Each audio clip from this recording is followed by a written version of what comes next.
So if you're going to do paid marketing and you really want to track that ROI, you really do want to stick to those earlier kind of platforms such as Meta, Google, Pinterest even, and Amazon. They're definitely the bread and butter of understanding ROI and how to really get your product out there while you're tracking it. We help people with ideas get them to revenue.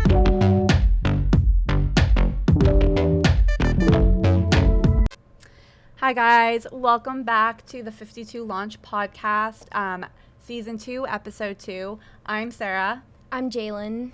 And today we're going to be talking about digital marketing and how to get ahead of it in 2024. We're both the digital marketing manager and specialist here at 52 Launch, and we deal with a hefty amount of clients, so we definitely dive deep into the world of digital marketing.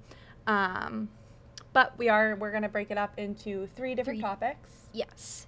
And to start off with topic 1, just all the basics you need to know about how to get started when you are starting those business accounts or just social media accounts in general. So first thing you really need to know is, what is your target audience?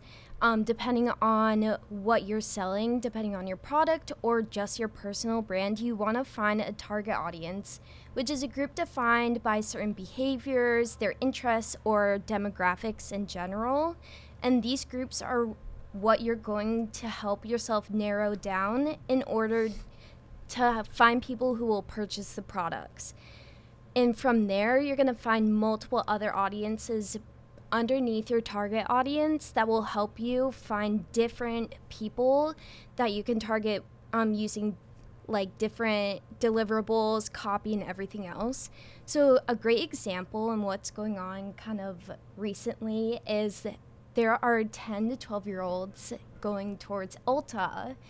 And a lot of people seem to be a little confused about it or a little just like off-put by it, because generally you think of Ulta and you think of people who are Gen Z or millennial or anyone older. But recently there has been these preteens, and that's what we talk about when we have your general target audience, but then you find all these other audiences underneath it. And it's kind of funny, and we're definitely going to explain that situation a little bit more. Yeah, so what's really interesting that Ulta has been doing is their target audience has always really been, your mid-20s to later 30s, and they've been really doing a lot of their targeting through Facebook and Instagram, and they also use search engines like Amazon and Google. But all of a sudden, all of these younger audiences started going to their stores and purchasing all these products. And that had to do a lot with younger platforms coming out, such as TikTok. So going into a little bit more of how you prepare for this is how you're delivering your ads for these demographics. Ulta had some confusion with the way that they were delivering their ads. They were still pushing out all this creative content, this user-generated kind of content on TikTok and social media in general. And the way that they were delivering it was both trying to hit the same different audiences. So they both had a same ad, and that same ad was going after people in their late 20s as well as people who are going into the 8th grade. So it was they didn't make a clear way of segmenting that demographic well enough. So once you figure out your target audiences or target audience, you want to make sure that the type of creative that you're trying to hit these audience and resonate with this audience makes sense for that audience. So whether it be photography, your videography, your graphics, or your copy, you want to make sure that that type of language and creative is something that your audience is going to look at and like right away. And you want to make sure you're capturing that audience within the first 3 seconds, specifically on social media. You want to make sure that they look at it and instantly click on it and go to your page and are interested. So that's kind of basically the sum of topic one.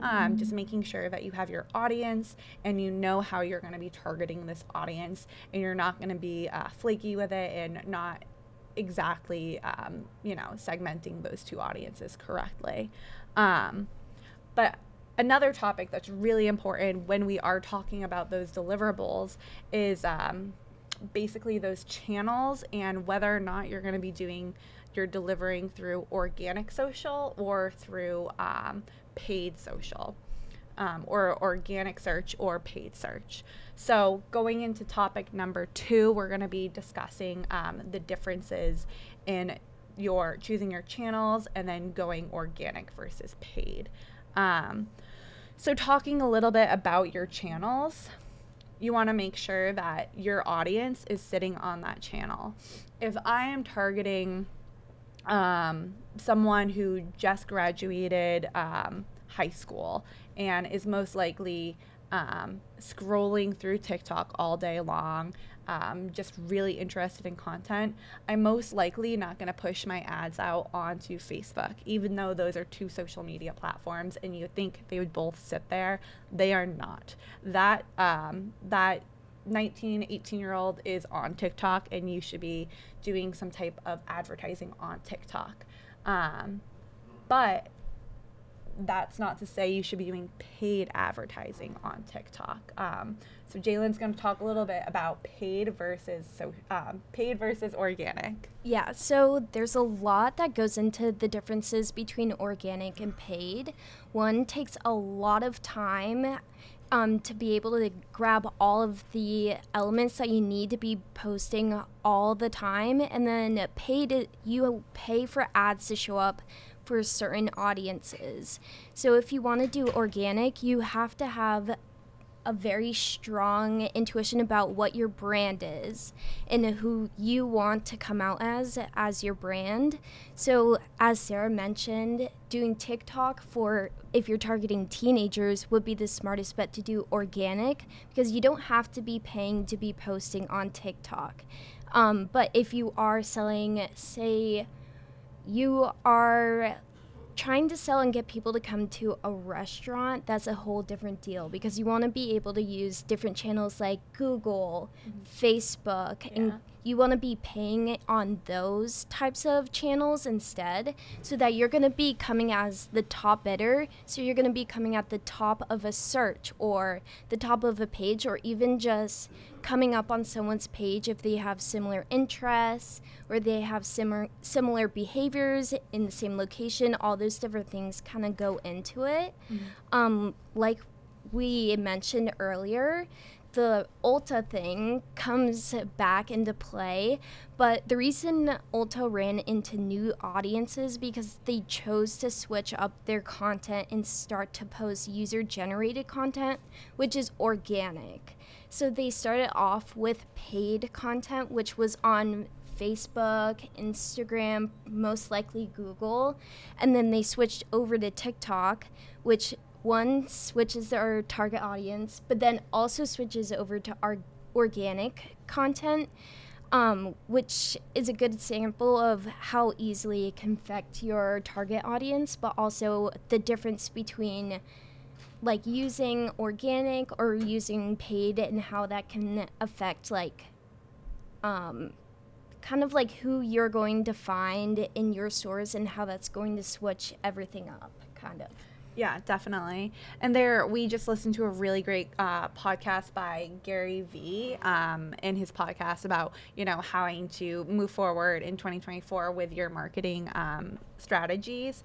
And he said a really great quote about how, if you're trying to do paid on TikTok, that platform, although it's 4 years old or so when it comes to having all this traffic to it, you're basically throwing your money out the window because it hasn't collected enough rich data on all of its users. It just knows that its users like to watch TikToks on how to make coffee or something as simple as that. It doesn't know if that user is actually going to go to your convert to your landing page and buy So going to platforms such as Meta, Facebook, Instagram, or Google and Amazon, they understand the buyer profile. They understand who's going to purchase your product. So if you're going to do paid marketing and you really want to track that ROI, you really do want to stick to those earlier kind of platforms such as Meta, Google, Pinterest even, and Amazon. They're definitely the bread and butter of understanding ROI and how to really get your product out there while you're tracking it. But speaking of tracking, that brings us to our topic number 3. So everyone really, once you find your target audience, you know the channels you're going to go on, you know whether or not you want to be paying for your advertising or just posting organically, then you have to know and understand how to read your data, how to know whether or not these ads that you worked so hard on creating, all this research you did in on your target market, how to know if all of that's actually working. So when we talk about paid is a really good way of tracking all of your key performance indicators and knowing whether or not the choices you made were a mistake or if you can grow and learn from them. So there's a bunch of KPIs that really come into how you're going to read your data and how you're going to analyze it. We're not going to discuss every single piece of data with you on this podcast because I think we would all fall asleep. But since we're on the topic of engagement and really just talking about your audience to your creative, let's look at the data or the KPI of click-through rate / engagement rate. So, this is the rate of how many people saw your ad and clicked on it. That's showing you how many people that you thought was your target audience or these platforms thought was your target audience and actually was interested in what you put out there. So if your click-through rate is between, I like to say 4 to 7 on social media, Meta, then you're doing really well. That means that, your audience actually is interested in the product that you're trying to sell, or they really do like your ad. Your creative was pretty good. Your copy, stood out to them. And then once they click on that ad, you want to make sure that they didn't accidentally click on that ad. You're not having a clickbaity kind of ad. So people are clicking on your ad and then they're actually staying on your website. So that's when we talk about your bounce rate. Your bounce rate is how many people are landing on your page and immediately leaving. They did not like your website. So obviously there's a bunch of changes you can do to your website to make that not happen. And then there's situations where you can update your copy or your video or your graphic to make sure that looks better as well and people are actually clicking on it. But at the base of it, if we're looking at performance and not just sales, because sales come eventually down the line, you do want to make sure that you are producing content that your audience that you research so hard on is going to like and matches that audience. So yeah, that's basically what we have to say about digital marketing. A lot of the things we said aren't just new for 2024, but they are practices that you should always have moving forward in digital marketing. If there's anything that we could say for you for 2024 that's going to be different, is to really focus on creating content that matters. Don't create content just to create content. Make sure that the video that is being pushed out there, whether it's organic or whether it's paid, is something that people actually want to listen to and actually want to watch. So that's the main advice. Yeah, that's all we got for you. Stay tuned for your podcast for February, season 2, episode 3. It was great talking to you guys. Thank you. Thank you.